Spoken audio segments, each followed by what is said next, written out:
વસ્તુ માનું છું કે સૌથી નાના બાળકોને શીખવાડવું એ સૌથી અઘરું કામ હોય છે.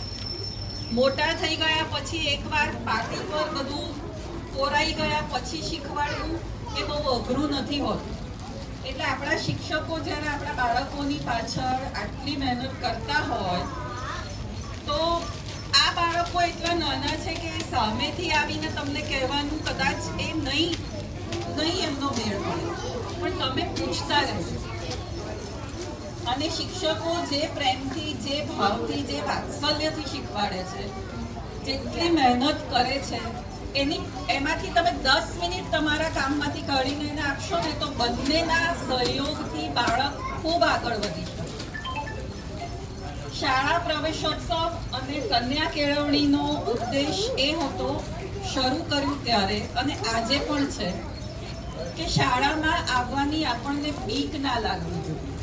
આપણા માટે સ્કૂલ એ આપણું બીજું ઘર છે, જ્યાં રોજ સવારે ઉઠીને જવાનું મન થાય, પ્રાર્થનાથી દિવસની શરૂઆત થાય.